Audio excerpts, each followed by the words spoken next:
Bom dia, sejam bem-vindos mais uma vez à nossa sala de aula, né? Esperando essa crise passar para podermos estar novamente dentro de sala de aula. E hoje nós estamos aqui para começar uma nova fase da radiologia, que é falar sobre avanços tecnológicos. O que vem a ser avanço tecnológico? Avanço tecnológico é todo tipo de exame que se utiliza de raio-x de uma forma diferenciada. Raio-x, radiação, radioatividade, campo magnético, né? Uso de meios de contrastes. Então nós temos tomografia, ressonância, mamografia, densitometria óssea, hemodinâmica, radiologia odontológica, né? Radioterapia, raio-x veterinário e por aí vai. Nós vamos falar sobre vários assuntos diferenciados, vários modelos. Então a gente tem que conversar também sobre o que é o raio-x digital. Como surgiu o raio-x digital? O raio-x digital é o percussor de todo o avanço tecnológico que é o parâmetro de mudança do raio-x convencional para o raio-x digital. Como é que é o raio-x convencional? Vocês lembram? Câmara escura lá, como é que era? Né? Fazia a revelação manual, revelador, água, fixador, água, secagem, isso é manual. Tem a automática também, que era o processamento automático, colocação do filme na esteira, essa esteira puxa o filme, 3 minutos depois o filme está pronto na saída da sala. Então o que acontece? Nós tínhamos vários pontos seguros para se fazer uma imagem dentro da câmara escura, né? Para se revelar uma imagem dentro da câmara escura. Nós tínhamos o chassi, ecrã, nós tínhamos a temperatura dentro do ecrã, o próprio filme radiográfico, né? Os químicos reveladores e fixadores, né? E nós tínhamos um parâmetro de procedimentos para serem executados, né? Uma parametrização para poder fazer a revelação normal, a comum, como se fosse uma foto. E no raio-x digital, como é feita essa revelação da imagem? A princípio, né? Nós não utilizamos de uma de chassi, nós utilizamos de ecrãs, intensificadores, nós temos magazine, nós temos cassete, que vão captar essa informação, essa radiação, e vão ser depositados no computador, onde vai se puxar essas imagens todas e passar para o computador. Ali a imagem é digital, ali você não tem como errar, ali você manipula as imagens, né?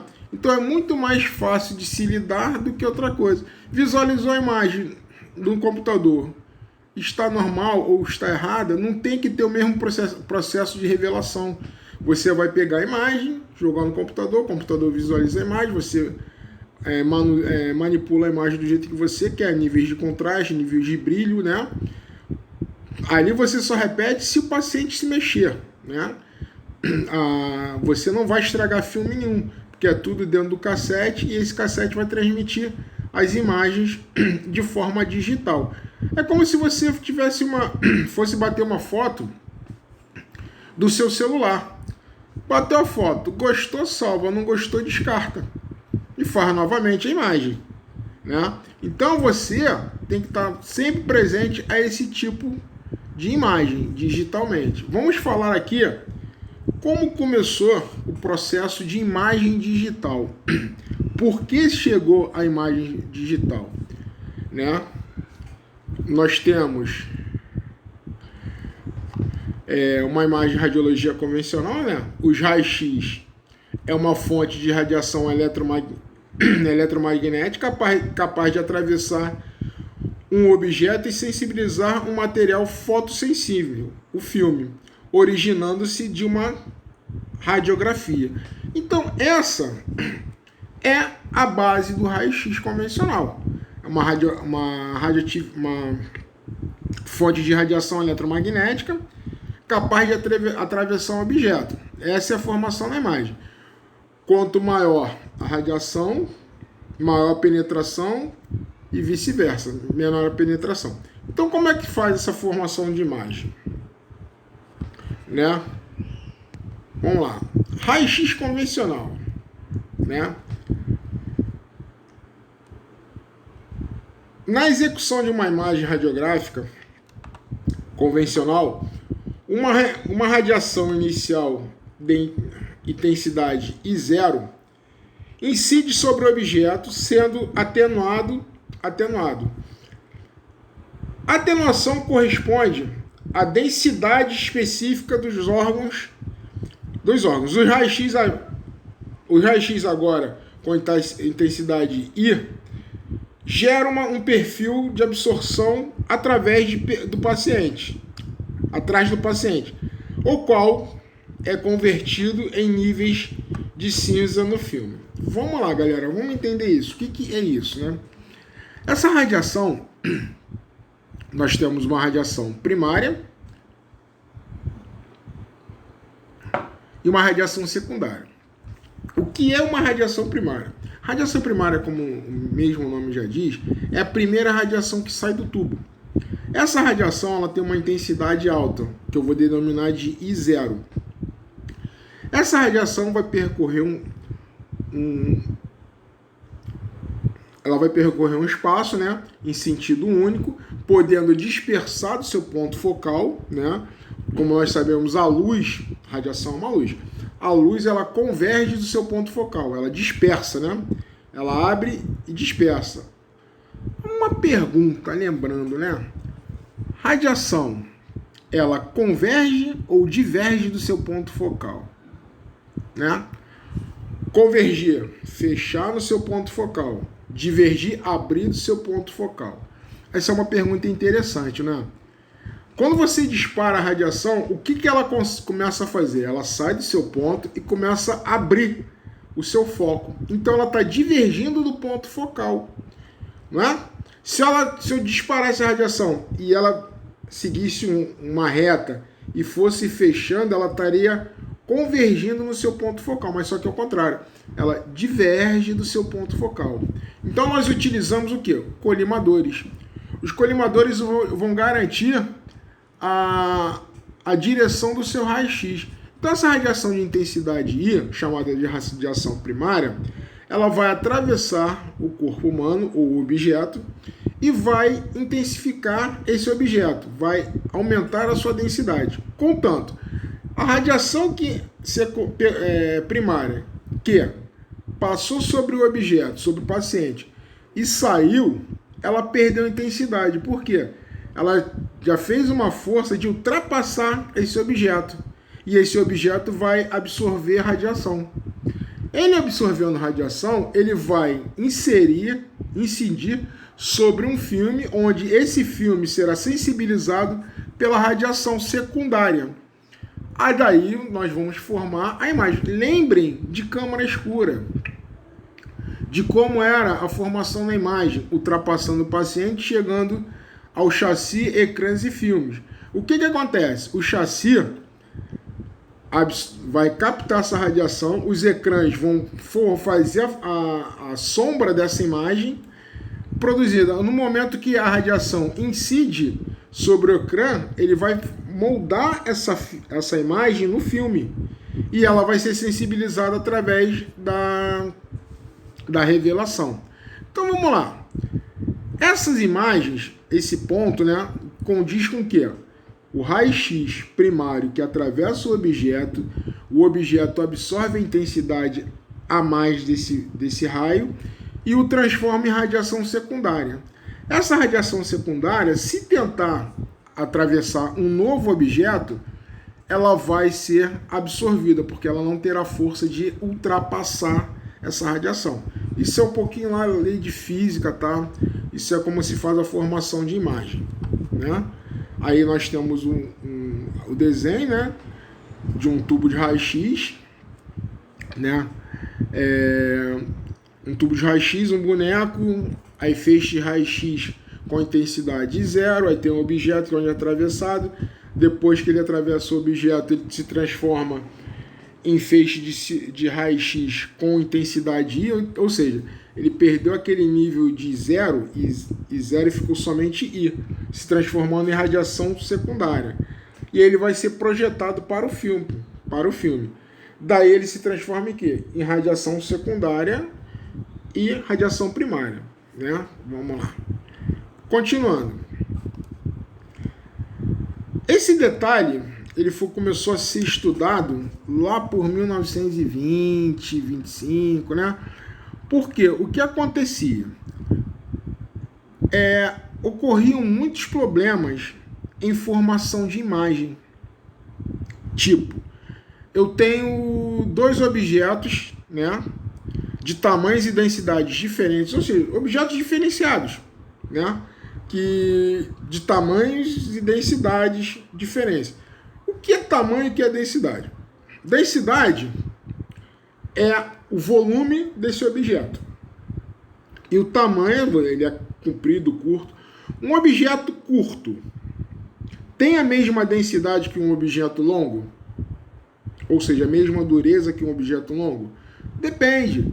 A dureza, a densidade vai ser aquilo que vai segurar, é a característica de segurar o objeto, permitindo ele ter resistência para ser feito qualquer coisa. Então eu tenho dois objetos numa mesma direção, né? Que no final eles vão ser somados um ao outro. Um objeto de curta extensão e alta densidade, ele faz um somatório de um objeto de baixa densidade, porém extensão comprida, mas porém eles estão somados um ao outro na imagem. Exemplo, você consegue diferenciar o fígado dos rins? Não está um sobreposto ao outro? Em uma imagem AP, né, uma imagem projetada pela frente do paciente e o filme estando atrás do paciente, você só vê aquela única imagem formada no filme, quando você revela o filme. Então o que acontece? Você não sabe quantos objetos estão ali. Isso antigamente, não sabia, né? Não sabia quantos objetos tinham ali. Então só sabia que era um objeto alto, grande, né? De formato grande e uma extensão, de uma extensão alta e uma densidade muito alta. Só que o que acontece? Os filmes antigamente, eles tinham três colorações, né? Era o branco, o preto ou o cinza. O branco seria para os ossos, o cinza para os órgãos e o preto para o ar. Então, cinza, qualquer tipo de cinza, qualquer coloração de cinza, ele era órgão. Ele era considerado como órgão. E se você aparece dentro desse órgão um objeto de densidade muito alta, localizado, você não sabe se tem apenas um objeto, se são dois objetos, um sobreposto ao outro somados, né? E qual é a dureza desse objeto. Antigamente era assim, você fazia a imagem, aparecia lá, o objeto estava lá, se fazia o estudo, é um carcinoma. Não é um carcinoma. Desse objeto que a gente desse problema que a gente está falando, que se chama de superposição de imagem, é uma imagem sobreposta a outra. E quando você faz uma imagem lateral, porque antigamente era assim, AP ou PA, né? PA, AP, por que PA e AP?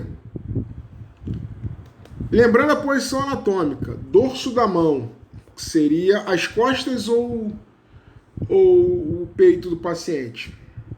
Dorso da mão. Como é que é a posição anatômica? Palmas da mão virada para frente, né?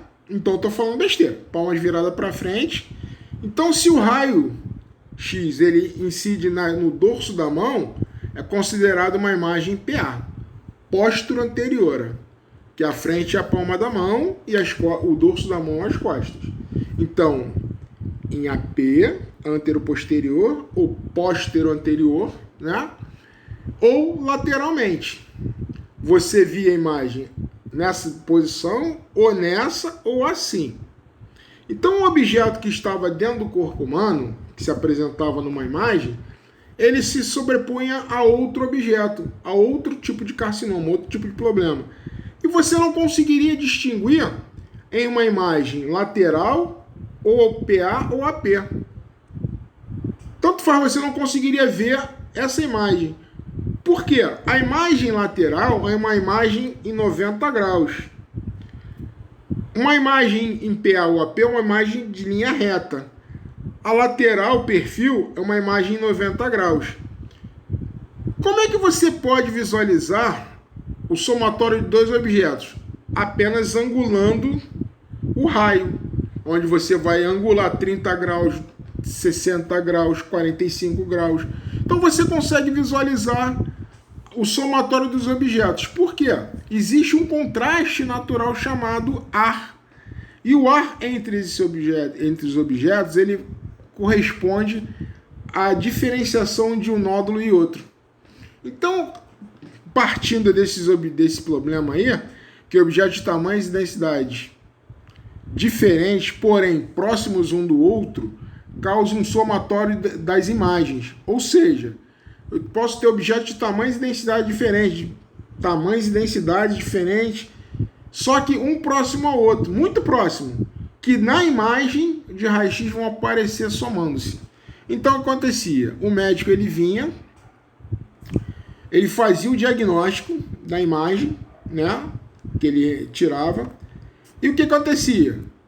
Ele falava assim, pô, o doutor fulano tá com um nódulo cancerígeno aí de tamanho e densidade muito alto. Então eu vou ter que passar uma medicação aí, né, para poder combater esse nódulo.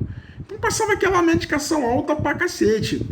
Desculpa pelo pra cacete, né, mas muito alta. E o que acontecia? Esse tratamento ia combater um nódulo de cada vez. Combatia um, eliminava esse módulo, combatia outro, eliminava o outro módulo, e o paciente continuava a tomar essa medicação, direto. O problema de antigamente é que ninguém procurava um médico novamente após um tratamento. Pô, fui fazer o tratamento, tomou um remédio, melhorou, tô bom, não volto mais. É a mesma coisa hoje, ninguém volta no médico. Alguém volta? Ninguém volta. Vai no médico, virose, vamos tomar essa medicação aqui por 7 dias, 10 dias, 15 dias, 20 dias. Depois desse período, ninguém volta para saber o que aconteceu, como é que está passando. Sentiu a melhora, acabou, não vou voltar. Ainda mais pessoas igual a mim, né? Eu admito. Pô, eu tomo remédio, eu sou doido pro remédio acabar para eu voltar a tomar minha cervejinha. Porque durante o tratamento, nada feito, senão corta, nada de ficar tomando cerveja. Mantém a medicação até o final. Quando acabou os 7, 10 dias, a primeira coisa é tomar uma cerveja. É igual todo brasileiro, todo ser humano. Todo ser humano é doido para acabar logo o tratamento, está se sentindo melhor. E quando acaba, ele não volta no médico para saber o diagnóstico após o tratamento. Ele já começa a vida normal. Certo? Então esse problema de projeção, superposição de imagens é um dos grandes problemas que ocorriam entre 1920 até 30, 40, por aí vai. Então, foi um grande vilão de óbitos na área de saúde, né? Depois veio o mesmo enegrecimento, que é um segundo problema, só que um pouco diferenciado também. Por quê? Mesmo enegrecimento, essa é a definição de mesmo enegrecimento. Objetos de alta densidade e curta extensão pode causar a mesma imagem ou mesmo enegrecimento que objetos de baixa densidade e larga extensão na extensão da radiação. Miguel, o que é mesmo enegrecimento? Boa pergunta. Mesmo enegrecimento é o somatório das imagens. Quanto maior o enegrecimento, Quanto maior o enegrecimento, o que aparece na imagem? Preto, né? Enegrecimento é preto. Se eu tenho uma quantidade de radiação que passa direto pelo objeto sem nenhuma retenção, né? Sem nenhuma retenção que eu falo é sem nenhum objeto para fazer uma resistência à radiação. Aparece com tudo a mesma quantidade de enegrecimento ou de aumento na densidade, que a imagem fica completamente branca, e uma tendência no aumento do tom de cinza, né, para mais ou para menos, isso é chamado de enegrecimento, que é o tratamento da visualização dos órgãos, somatório de uns órgãos. Se você tem dois objetos de tamanhos e densidades iguais, um sobreposto ao outro, quando você incide o raio-x sobre esse objeto, ele tem que aumentar a sua densidade. Aumentando a densidade, ele vai aparecer o quê? Mais claro ou mais escuro? Mais claro, beleza. Ele vai ficar mais claro, como se fosse uma proteção à película, né? Aqui no cada dia aqui ainda é radiação, visualização de imagem por revelamento. Você vai lá, tira a imagem, faz a imagem, revelador, fixador, água, secagem, para visualizar a imagem, né? No digital, a gente trabalha com enegrecimento. Então, aqui eu estou utilizando, nesse período, eu estou utilizando aqui a radiação, a radiologia convencional, que é aquela com filme, para ser revelado. Então, o que acontece? Quando são dois objetos que são somatórios, você tem que visualizar o conteúdo inteiro daquele objeto que está aparecendo. Os pontos onde ele está aumentando ou diminuindo a densidade. Se eu tenho dois objetos de tamanhos diferentes, porém próximos um ao outro, né, sobreposto ao outro, o que acontece? Se eu tenho um pequeno e um muito grande, aonde os dois estiverem somando densidade, vai aparecer em tons claros de cinza, até chegar ao branco. E a outra ponta que só tem pouca densidade, vai estar aparecendo uma tonalidade de cinza para cinza escura, quase preta. Então você consegue visualizar, pô, aqui nessa parte branca eu tenho um somatório de densidade, ou seja, eu tenho dois objetos, um sobreposto ao outro. E do outro lado que está mais escuro, eu só tenho um. Então essa é a forma de você analisar uma imagem, né? Trabalhando, se lembra no contraste, exame contrastado, quando você você injeta o contraste no paciente, aonde você está injetando o contraste, por onde ele vai passar, ele não aumenta a densidade, ele não aparece em tons de cinza claro.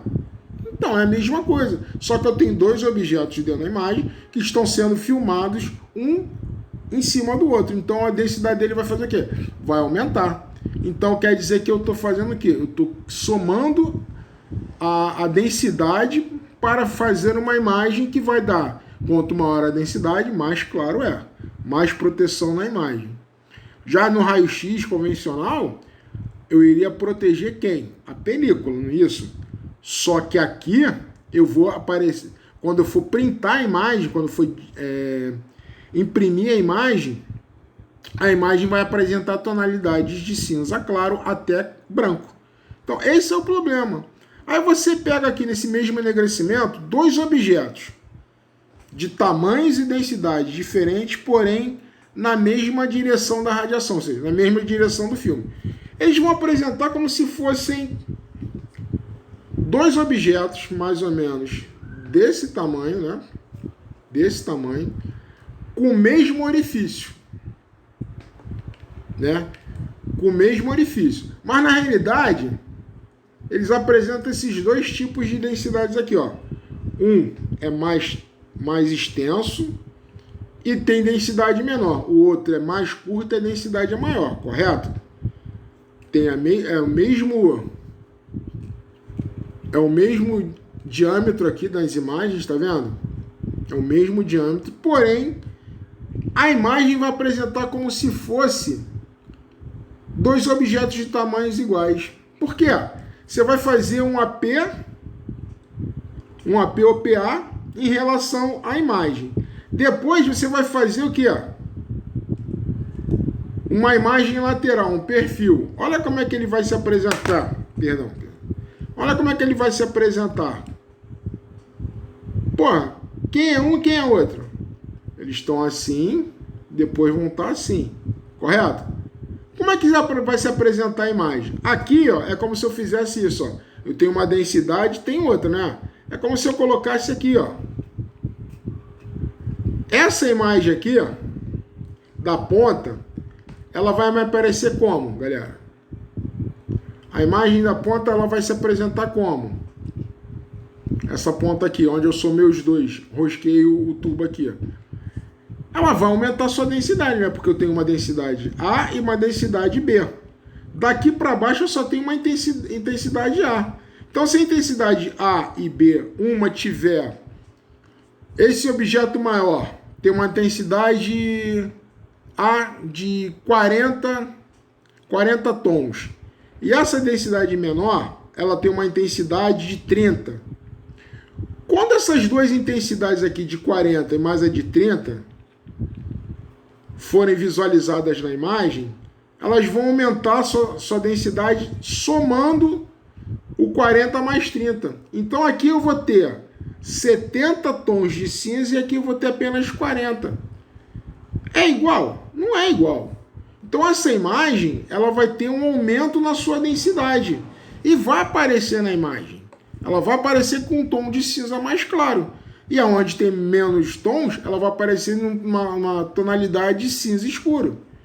Entendeu? Então aqui, ó, nesse problema de mesmo enegrecimento. O médico vê a imagem, né? Você está vendo lá no filme.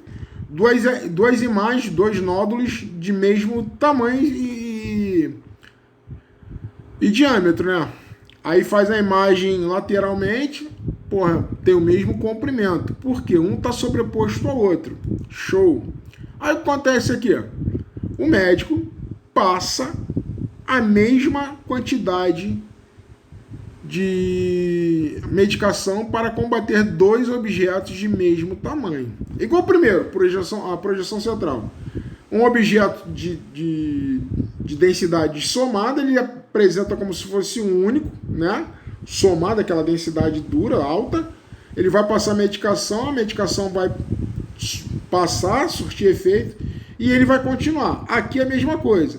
Aqui ele vai passar a medicação, vai tratar os dois, o paciente vai continuar se tratando, vai eliminar os dois nódulos e vai continuar a medicação. Prognóstico: vai morrer de novo por excesso de medicação. Então, esses dois problemas, eram na época de 1920 a 1940. Então, esses problemas eram o causador da maior mortandade na área de radiologia. Foi quando se criou o tabu de quem trabalhava na radiologia pegava câncer ou morria de início. Só que, além desses dois, tem um que é pior, que é chamado de projeção central. A projeção central, né, é o pior de todos. É o pior de todos. Por que projeção central é o pior de todo, Miguel? Porque são dois objetos idênticos, porém em profundidade diferente. O primeiro cobre o segundo e diz assim, ó: objetos de tamanhos e densidades iguais, porém em posições diferentes no corpo, aparecem com diferentes tamanhos. Mas como se tem o mesmo tamanho e a mesma densidade, eles vão aparecer com tamanhos e densidade diferentes, galera? Galera, é simples. Numa imagem de raio-x, a que prevalece é o AP ou PA. O perfil ou lateral é somente para tirar dúvidas. Então, o que acontece? Quando você faz uma imagem frontal, esses dois objetos vão estar simultaneamente um na frente do outro. E quando você faz a lateral, você observa que são dois objetos na mesma linha. Só que tem o seguinte: o nosso querido médico antigo, o que ele fazia? Ele dava o diagnóstico assim, pô, são dois objetos diferentes. Como o primeiro é maior, ele cobre o segundo objeto e não aparece o segundo objeto. Então são nódulos de um pequeno e um grande. Pô, galera, pequeno e grande são do mesmo tamanho.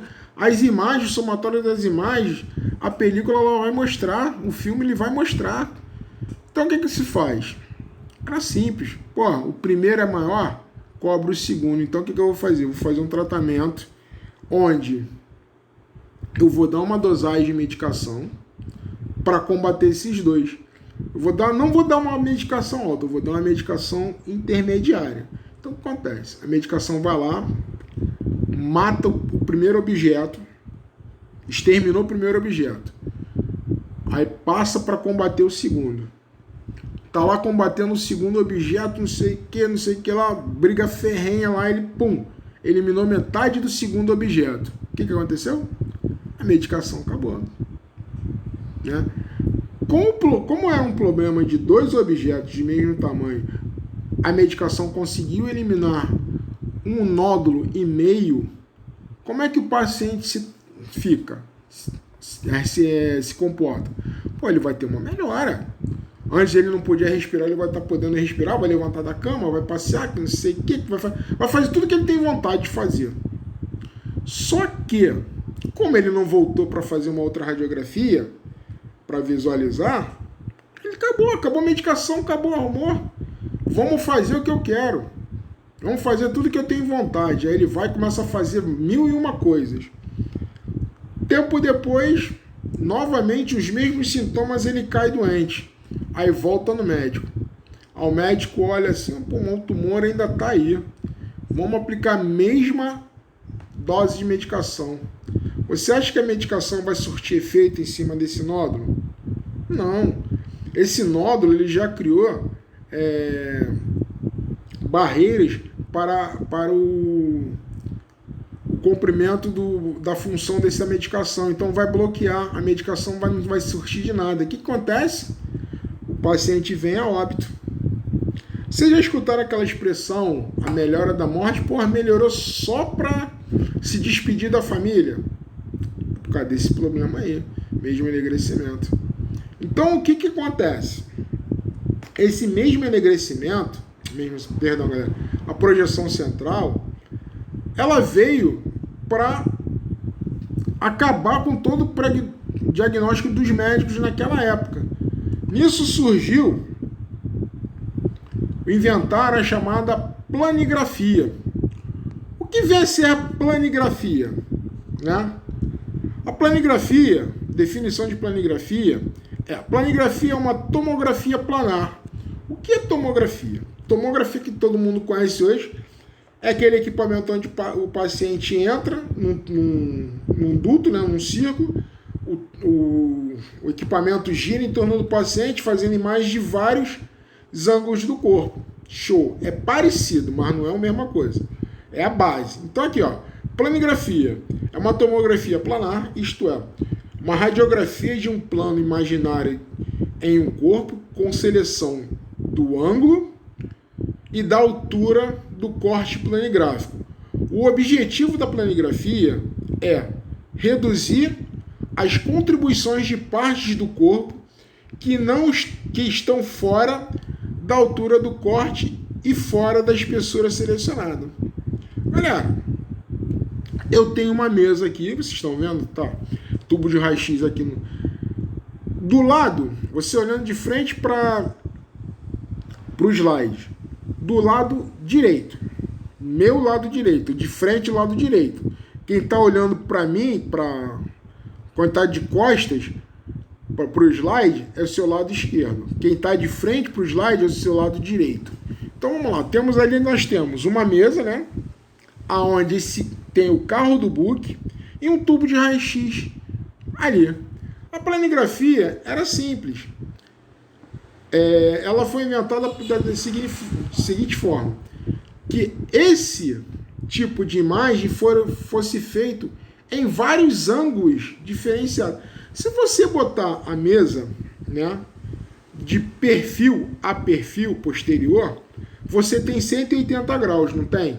E aquele tubo, aquele poste que tem ali no meio da mesa, faz um 90 graus, né, em relação à mesa. Ele faz 90 graus. Então eu tenho 0, 90 e 180 graus. 0 é o perfil lateral. Então a planigrafia, ela veio com o sentido de trabalhar entre 1 grau até 179 graus, expondo o paciente a fazendo imagens diferenciadas, né? Vamos no próximo slide aí. Vamos lá, tá aqui, ó. Esse é o princípio de funcionamento. Durante a tomografia, o tubo de raio-x e o book é aquele onde você coloca o chassi. Você tem um carro do book que ele é preso ali para você posicionar o paciente e fazer a imagem. Esse carro do book, ele é preso a uma haste, onde essa haste é fixada naquele poste, né, no centro do poste. E esse poste, o centro, gira 180 graus direto junto com o carro do book e o tubo de raio-x. Então vamos lá.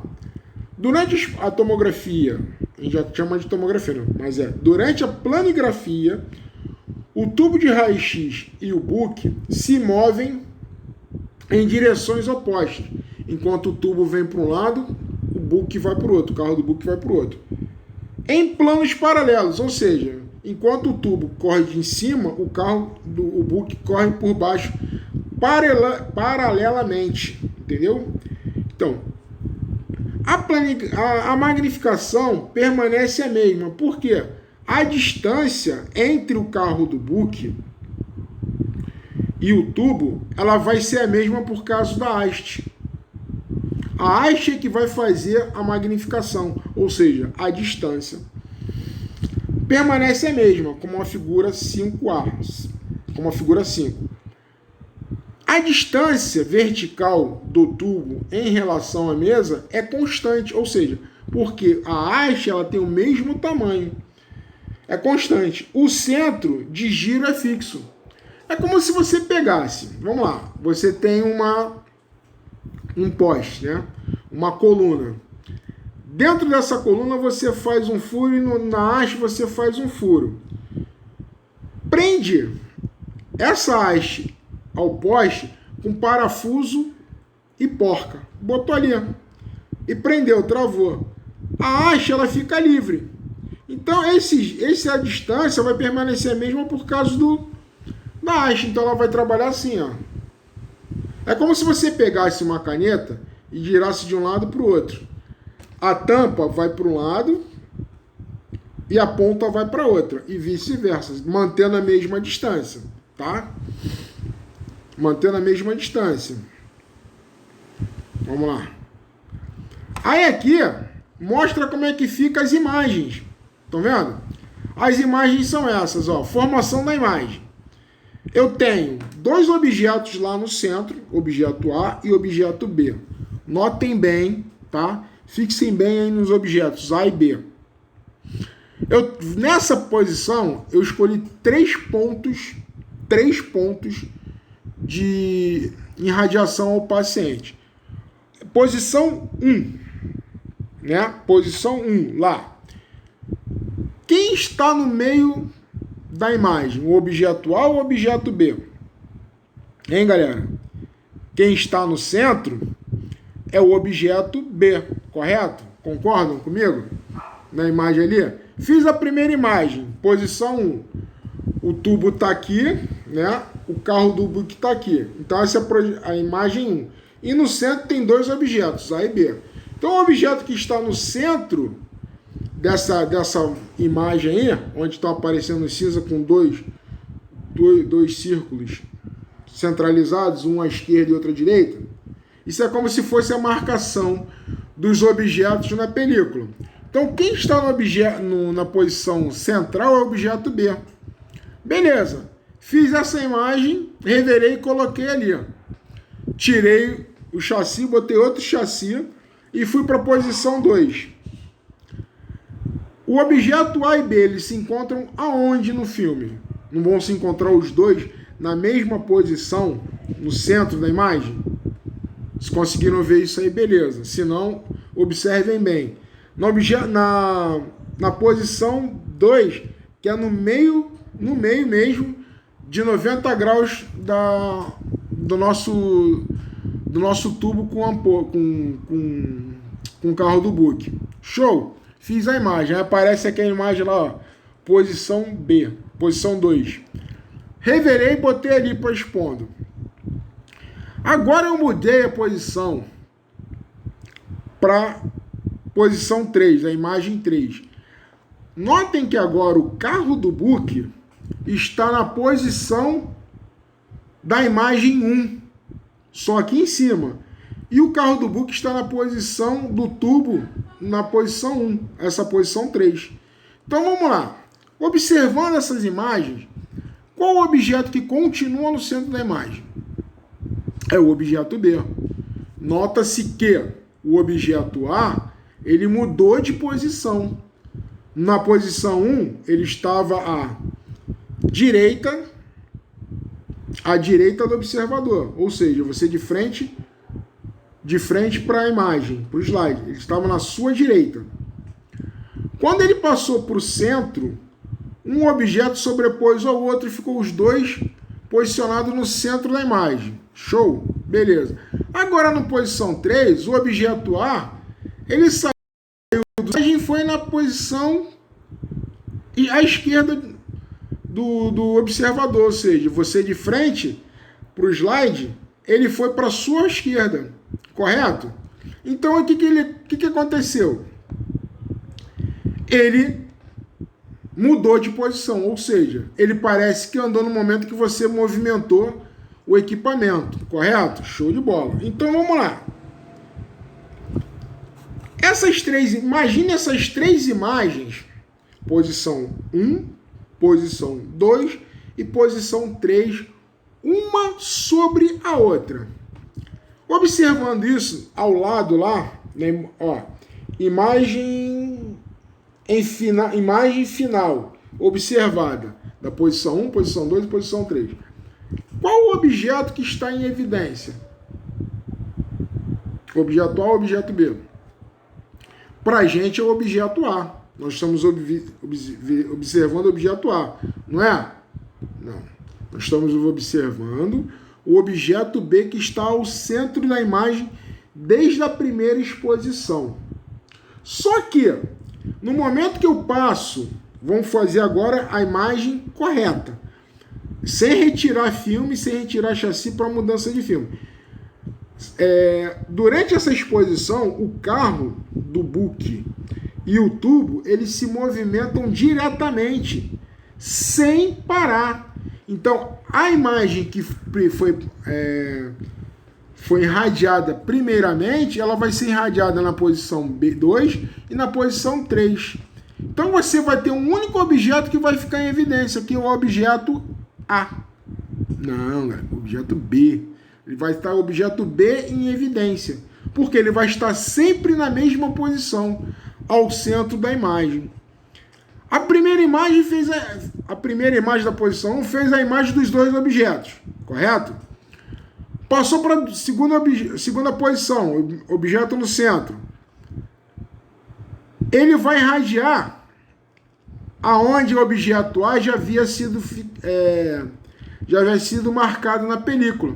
Então, a mesma película vai ser irradiada duas vezes, aonde o objeto B vai estar sempre protegido, aonde o objeto A estava marcando a película, ela foi para o centro da imagem, e essa marcação, ela tomou a primeira dose de radiação. O filme, a película em si, tomou 2 doses de radiação na película. Aconteceu, enegreceu o filme ainda mais. E ali ficou uma tonalidade de cinza mais escura.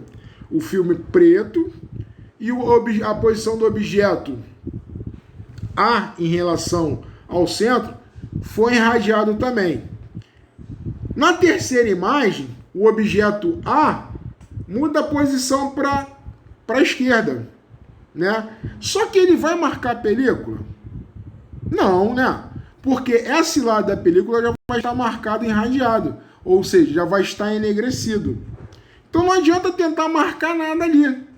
Só que, se você for comparar objeto a imagem A, pois filme A, filme B e filme C, o filme 1, 2 e 3, o único que não vai ser exposto, que não vai enegrecer, é o objeto B ao centro da imagem.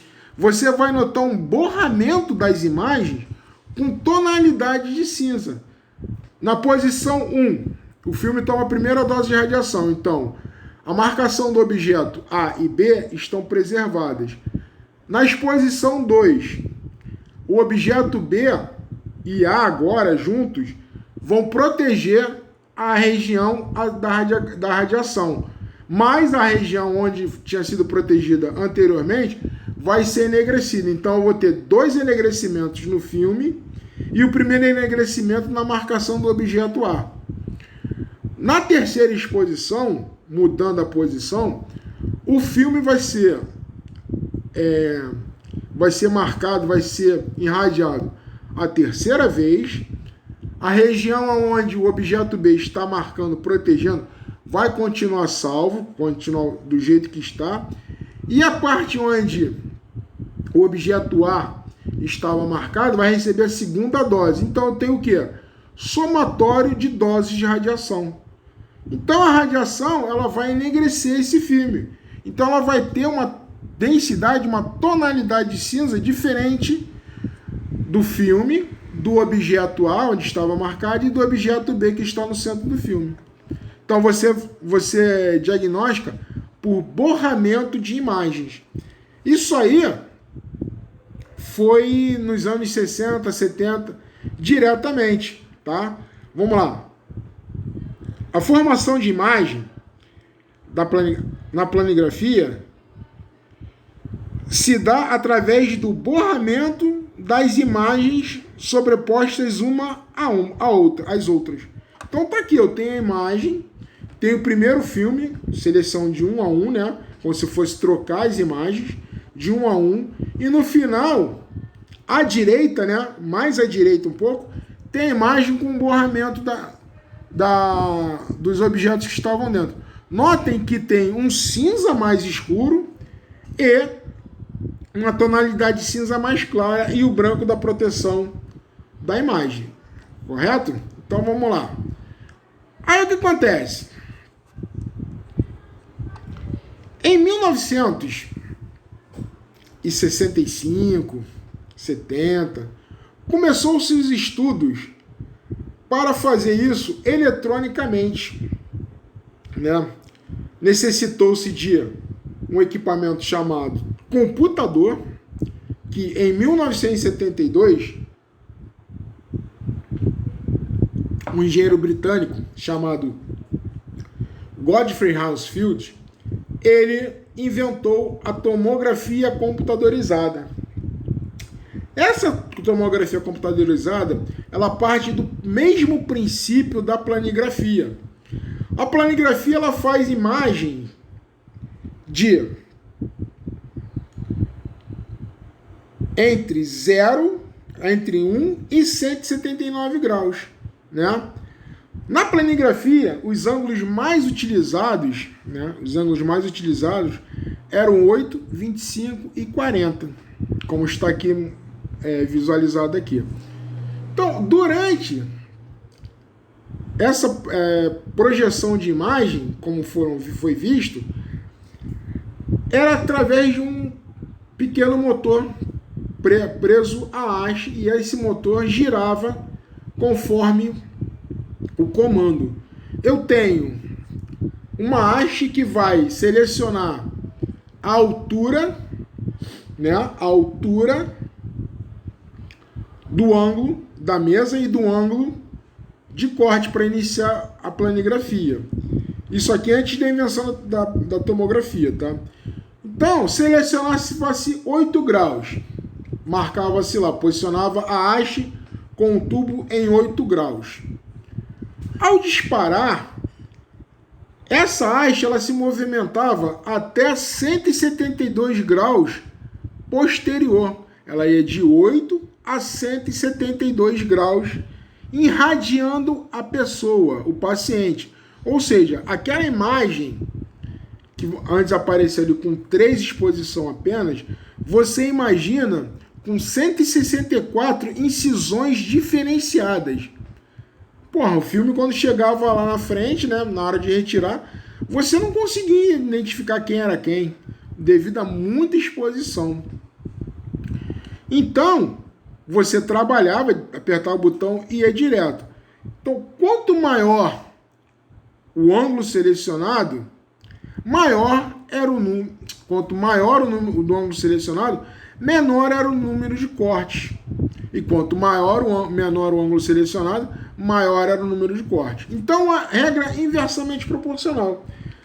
Se eu chegar para vocês e falar assim, vou escolher o ângulo de 8 graus, quantos cortes, quantos ângulos vão ser feitos durante a realização do exame? De 8 a 172 graus. Eu tenho 164 ângulos diferenciadamente, com um ângulo selecionado de 8 graus. Se eu selecionar o 25 ou selecionar o 40, e vamos lá então, selecionei o 40. O tubo é posicionado na área de 40 graus, né? Se vocês estão vendo aí como se fosse um transferidor, selecionado em 40 graus. Durante a exposição ele vai de 40 a 140 graus, ou seja, o término do exame é um ângulo posterior ao selecionado. Então aqui, ó, 40 graus não é o maior ângulo selecionado? Então ele tem o menor número de cortes. Ele vai ter apenas 100 cortes visualizados na imagem durante o exame. Se eu selecionar 8 graus, eu vou ter 164 cortes, ângulos diferenciados para visualizar durante a imagem. Então, quanto menor o ângulo selecionado, maior é o número de incidências e maior o número de cortes. Quanto maior o ângulo selecionado, menor é o número de cortes e menor a incidência selecionada. Vamos lá. Aqui em cima tem, para adicionar o ângulo de trabalho, deve-se ajustar através de a altura da mesa, através de uma manivela. Posteriormente foi invertida por um motor, subir ou descer. Você apertava o botão, né? Você apertava 8 graus, pum, apertava 8 graus, ele posicionava em 8 graus a mesa. Você apertava 25 graus, apertava o botão de 25 graus, ele levava a mesa até 25 graus. 40 a mesma coisa. Isso ia tudo diretamente. Aí eu falo aqui para vocês, ó. Durante a exposição, durante o exame planigráfico, quanto maior o ângulo selecionado, maior será o tempo, né, de exposição e o número de cortes será maior, né? Então, tempo de exame com o menor ângulo selecionado, maior o tempo de exame e maior o número de cortes. Quanto maior o ângulo selecionado, menor é o tempo e menor é o número de cortes. Está tudo aqui, ó. Então, durante o exame planigráfico, quanto menor o ângulo selecionado, maior será o tempo de exposição. Isso a gente está falando. E maior o número de cortes, ou seja, maior o número de ângulos. Neste caso, o número de incidências. Durante o exame planigráfico, quanto maior o ângulo selecionado, menor será o tempo de exposição, de exploração, e menor será o número de cortes. Nesse caso, o número de incidências, né? Conclusão. Então eu falo o seguinte para vocês, tem uma conclusão simples. Então, se eu perguntar para vocês assim, como se dá a execução de um exame de planigrafia com relação ao tempo? Como se dá a execução do exame de planigrafia, chamada aqui de tomografia clássica, né? Planigrafia é a mesma coisa que tomografia clássica. Se dá o exame com a seleção do ângulo. Show! Se eu chegar para você e falar assim, como se dá a execução do exame de planigrafia durante a seleção de ângulos, ele vai se dar o seguinte, vai se dar inversamente proporcional ao ângulo selecionado. Se eu seleciono um ângulo alto, ele vai ter um número de cortes baixos e tempo baixo. Se eu seleciono um tempo baixo, um ângulo baixo, ele terá um número de cortes e tempo mais alto. Então é inversamente proporcional. Agora, se eu chegar para vocês e perguntar assim, como se dá a execução do exame de planigrafia com relação ao ângulo baixo? A execução da planigrafia será quanto menor o ângulo, maior o tempo de exposição e maior o número de cortes, né? Isso aqui eu tenho tudo aqui, ó, inversamente proporcional. Eu tenho uma questãozinha aqui maneira, né? Vamos lá. Com relação, como se dá a execução do exame na tomografia clássica, que tomografia clássica é a mesma coisa que planigrafia, né? Clássica, com relação à seleção do ângulo alto. Opções, está lá. Maior o tempo do exame, menor o número de cortes. Maior o tempo de exame, maior o número de cortes. Menor o tempo de exame e maior o número de cortes. Menor o tempo de exame e menor o número de cortes. Ou inversamente proporcional. Qual seria, galera? Aqui nesse caso é a questão D. Mas se eu chegar no enunciado da questão, né, que eu coloquei ângulo alto, se eu apenas colocar ângulo, o ângulo tanto faz, aí é inversamente proporcional. Ok? Então essa questão é uma questão de concurso que cai. E planigrafia também. A planigrafia é quesitos de questão de concurso. Então esse aqui é um macete. É só vocês gravarem com relação ao ângulo. Se eu só visualizar isso no enunciado da questão, é inversamente proporcional. Se eu tiver a seleção de ângulos altos ou baixos, aí eu tenho que fazer a comparação. Maior o ângulo, menor o tempo, menor o número de corte. Menor o ângulo, maior o tempo, maior o número de corte. Tá ok, galera? Então aqui a gente vem visualizar como nós chegamos ao quesito da invenção da planigrafia, da tomografia. Vamos lá. Isso mais tarde a gente vai ver aqui. Agora vamos ver sobre radiologia digital, né? Qual a principal ferramenta para a radiologia digital? Alguém sabe? O tubo? Só o tubo? Para se fazer uma imagem convencional, eu preciso do tubo, de uma mesa, chassi, ecrãs e filmes. Correto? Preciso de 5 pontos. Na digital, eu tiro filme, ecrã e chassi. E acrescento um computador. Então, essa é a diferença da radiologia convencional para a digital. A radiologia digital necessita do equipamento chamado de computador. É o computador que vai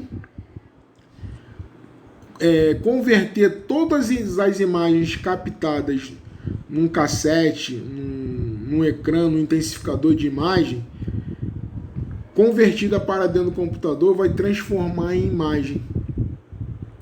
Essa imagem, ela é passível de manipulação. Como assim, Miguel? Como é que eu vou manipular uma imagem se na película não tem? Galera, na película já está fixada. No computador ela vai estar ali à disposição para você trabalhar contraste, brilho. É a mesma coisa quando você faz um Photoshop. É tipo um Photoshop. Você vai pegar a imagem adquirida, jogar para o computador e dentro do computador você vai fazer o quê? Você vai fazer a manipulação para melhor visualização dessa imagem, para evitar que o exame seja repetido, para evitar que você gaste desnecessariamente um disparo de ampola. E você ali não tem como ficar preocupado em perder a imagem, porque a imagem ainda não foi implementada. A imagem que está na tela do computador, ela pode ser aprimorada, ela pode ser manipulada e ao final ser enviada para uma impressora, onde essa impressora vai imprimi-la em papel foto. Tudo que você fizer ali. Primeiros passos, tomar sempre cuidado para você não acabar com a patologia durante essa manipulação. Manipular o mínimo possível, tá? Raio-x digital. Mínimo possível para que a patologia não seja apagada durante essa manipulação, tá? Então vamos lá. O que é necessário para você trabalhar uma imagem digital? Precisa de um computador. Né? Computadores é essencial. Dentro desse computador, o básico, o que eu tenho que ter basicamente para manipular um computador, para poder trabalhar com um computador? Quais seriam? O computador utiliza um sistema binário de dados. Eles que vão trabalhar 1, 0, 1, 0, 1, 0. O 1 é para densidades altas e o 0 para densidades baixas. Então, 1 branco, 0 preto. Branco 1, 0 preto. Isso aí. Então vamos lá. Um bit binaridade somente pode assumir um de valores possíveis. Pode ser 0, né? 0 low, baixo, ou 1. 1 high, alto. Desta forma, então, um bit pode representar duas tonalidades de cinza, que no caso corresponde ao branco e ao preto. Então, galera, vamos lá. Eu tenho 1 e 0. 1 e 0, né? 1 e 0. 1 e 0. Então, eu tenho o 0 preto e 1 branco. Se eu começar a misturar, né? Pegar aqui, ó, tirar meio, 0,5 do preto e colocar para o branco, eu vou ter 0,5 bit de preto e 1,5 de bit branco. Como é que você representa essas imagens? Eu tenho 0,5. Para o branco eu vou ter um branco mais acinzentado, um cinza mais claro. Porque dentro do computador, o computador consegue distinguir até mais de 50 tons de cinza através da unidade binária. Vamos lá, continuando aqui. Se um bit são 2 tons de cinza, quantos tons de cinza teriam em 8 bits? Simples. 8 bits, né? 8 bits. 1 bit, 2. 2 bits, 4. 3 bits, 8. 4 bits, 16. Isso de 2 em 2, é sempre assim. Então, corresponde a 2 elevado a 8. Né? Então, 1 bit é igual a 2. E 1 byte. Byte, vocês ainda não estão entendendo o que seja byte. Né? Bit. 8 bits eu posso ter 256 tons de cinza. Como, Miguel? Simples. É só elevando. 2 vezes 2. 1 bit, 2. 2 vezes 2. 4. 4 vezes 2. 8. 8 vezes 2. 16. 16 vezes 2. 32. 32 vezes 2. 64. 64 vezes 2, 128. 128 vezes 2, 256 tons de cinza. Então, em um bit, que é a mesma coisa de byte, são 256 tons de cinza. Né? Agora, o que seja byte? Byte é unidade binária. Né? Byte é unidade de armazenamento de informações. É ele que vai te dar capacidade, característica para poder salvar uma imagem e manipular essa imagem no computador. Ela se refere à sua memória e à sua HD. Oh, a memória HD? Se eu chegar para vocês têm 64 bytes de memória. Porra, é baixinho. Agora, se eu chegar para vocês têm 1 terabyte de armazenamento para guardar as suas fotos. Ah, já sei o que é. 1 byte, né? 1 byte vem kilobyte, megabyte e gigabyte. Essa é a sequência que a gente vai ver sempre mais à frente, né? 1 byte é igual 256 tons de cinza. 1000 bytes é 1 kilobyte. 1 milhão de bytes é 1 megabyte. 1 bilhão de bytes é 1 gigabyte.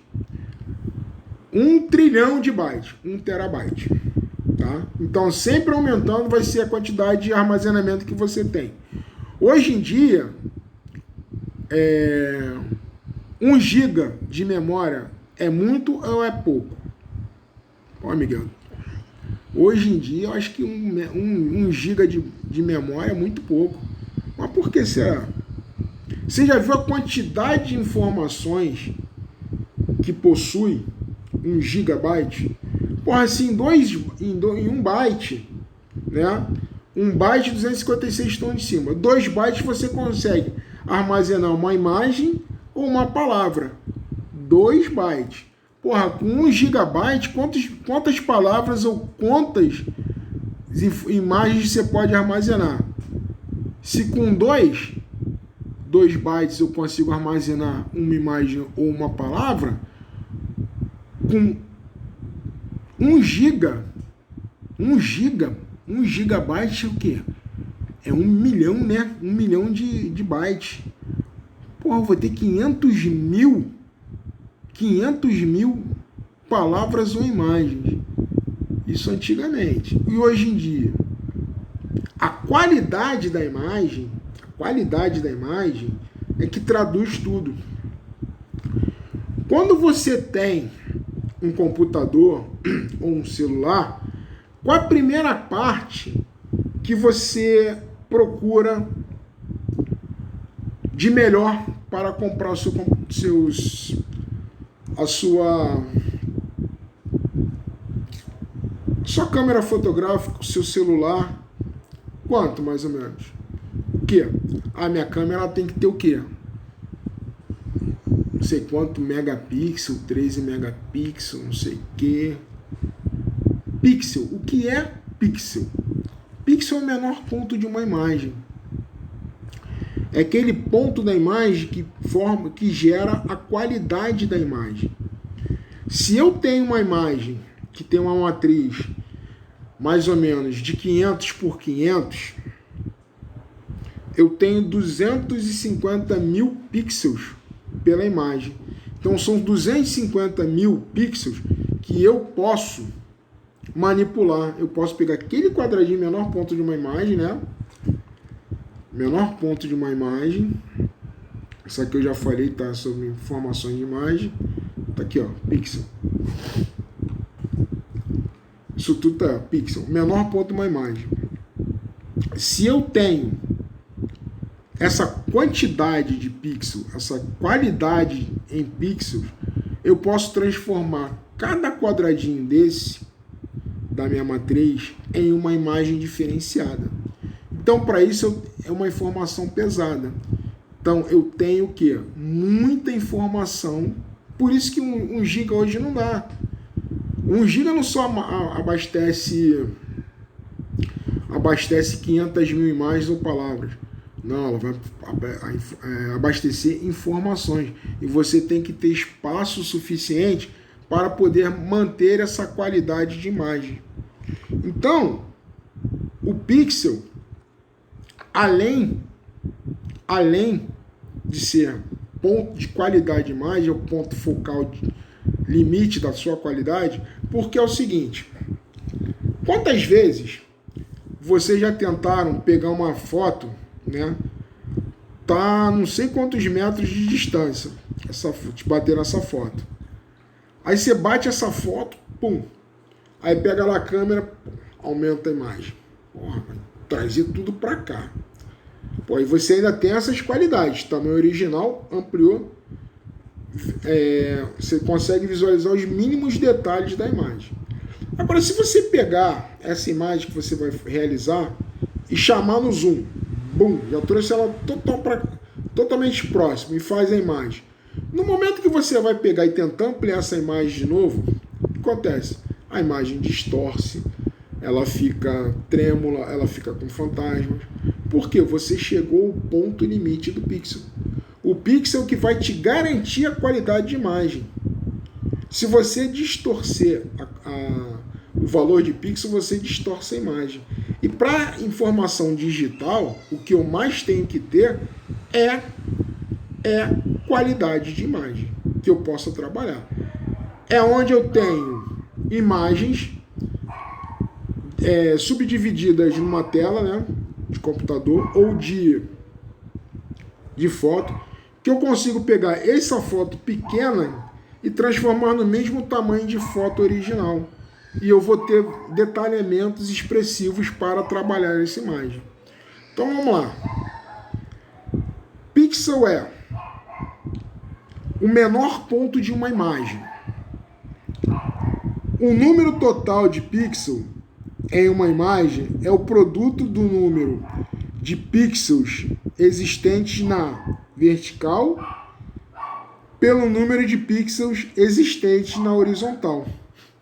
Eu tenho uma imagem quadrada, eu tenho a base com 8 pixels e tenho a horizontal dela, o horizonte e a vertical dela, com 8 pixels cada ponto. Se eu multiplicar 8 vezes 8, eu tenho 64 pixels nessa imagem. Então eu vou ter 64 possíveis imagens de mesma qualidade de imagem. Ou seja, eu posso pegar essas 64 imagens e transformá-las do mesmo tamanho e com a mesma qualidade, como se fosse uma só. Tá? O número de pixels em uma margem é chamado de tamanho de matriz. Então eu tenho uma matriz que é 500 pixels por 500 pixels. Ou eu tenho 840 pixels por 1060 pixels. Então é isso que vai te dar a qualidade e o que o computador vai te pedir durante esse processamento. Vamos lá. O total de pixels nesta imagem 8 por 12 é igual a 96 pixels. Ou podemos dizer que esta imagem possui uma matriz de 96 pixels no formato de 8 por 12. 8 na horizontal e 12 na vertical. Em tomografia, o típico tamanho de matriz é 512 por 512 pixels. Ou seja, eu tenho 512 pixels na base e 512 pixels na altura. Você soma um pelo outro, pô, não sei nem quanto vai dar. 512 por 512 dá mais de 2.500 imagens. Então isso diz que são mais de 2.500 imagens que você pode fazer de uma única imagem captada do corpo humano, de uma única imagem de raio-x ou tomografia ou ressonância, ok? Portanto, se temos 2 bytes, né, 2 bytes de pixel representados de tons, e se a matriz é formada por 512 por 512, tá ali, ó, 262.144 pixels. Isto significa que precisamos de uma capacidade de memória de 512 por 512 vezes 2, ou seja, 524.288 bytes. Aí você multiplica esses bytes aí, ó, por 2, aproximadamente 512 kilobytes.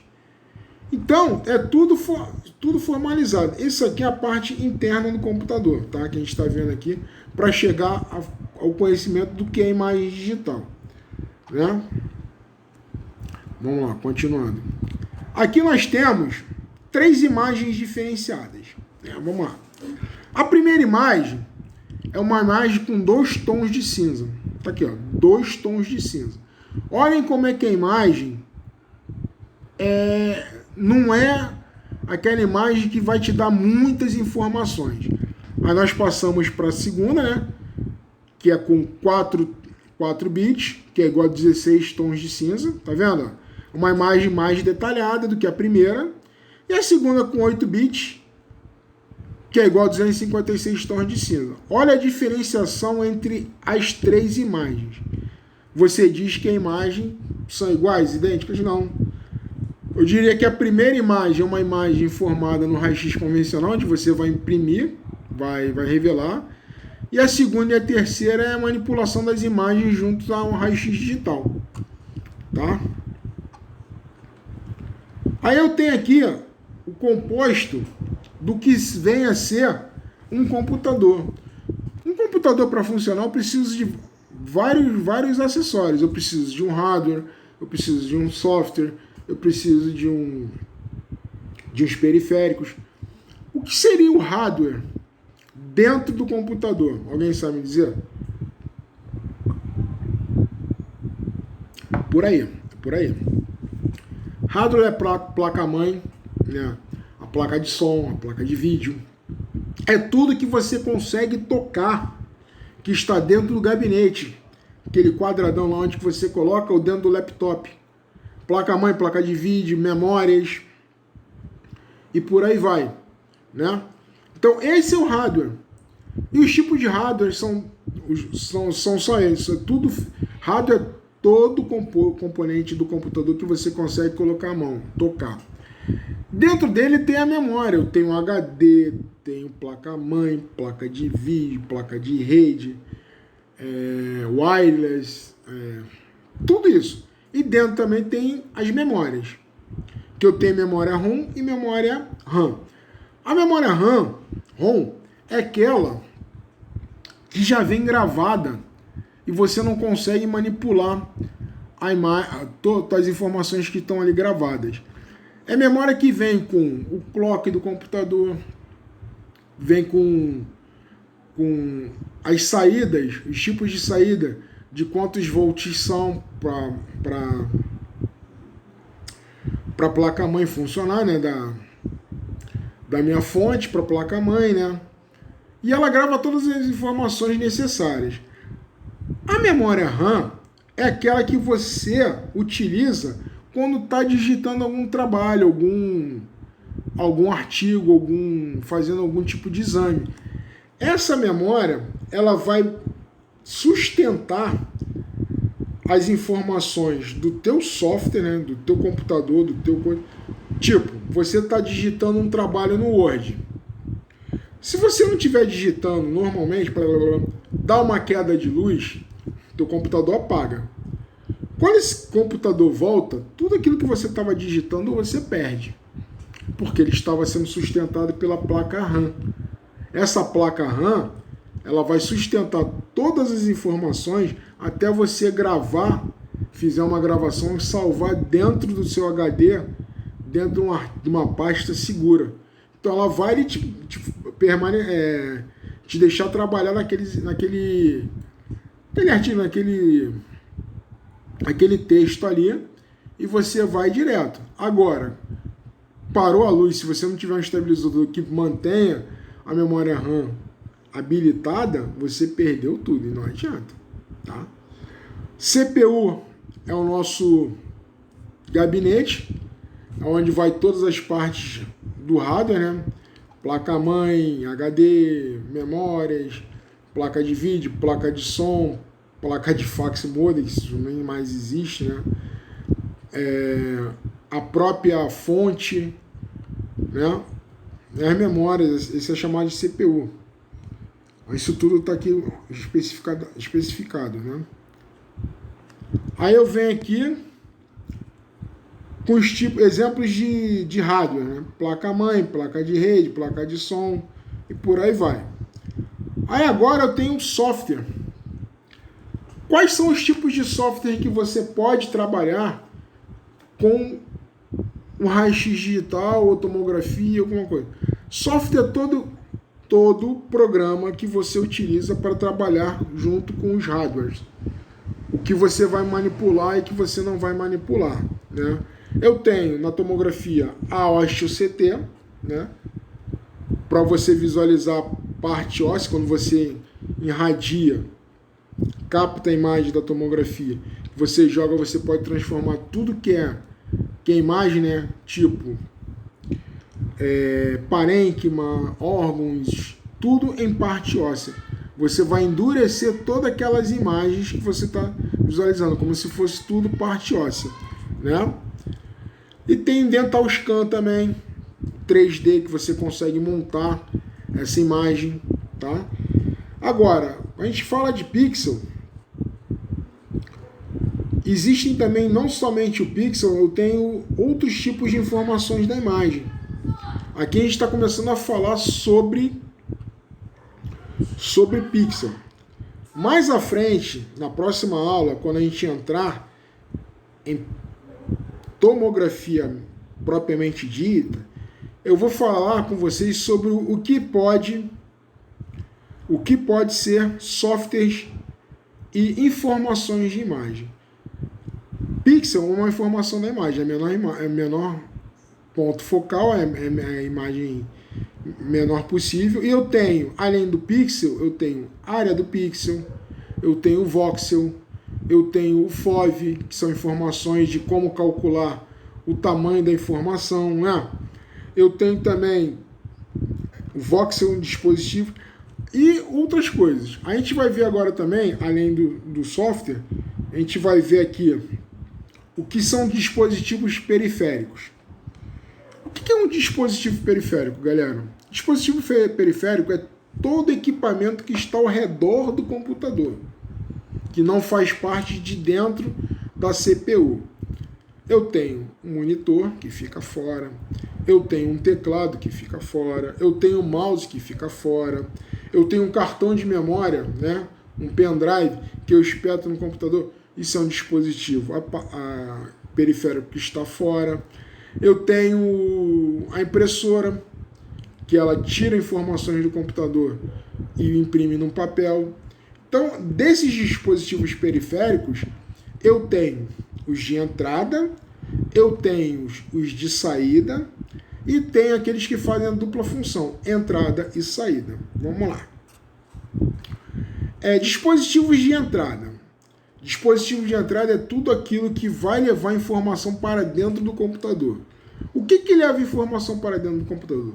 Não é o teclado? Não é o meu mouse? Não é? Então, esses são dispositivos de entrada. Certo? E os de saída? De saída é aqueles que tiram a informação do computador. O meu monitor não tira informações do computador e transfere para você poder visualizar? Isso é um dispositivo de saída. A minha impressora é um dispositivo de saída, periférico de saída, que vai retirar as informações conforme for um texto e imprimi-las para eu poder ler, né? Show. E os que fazem a dupla função? São aqueles que tanto inserem informações e retiram informações. Pendrive, HD. HD não é só hardware, ela é um hardware que está dentro do computador que armazena e retira informações, né?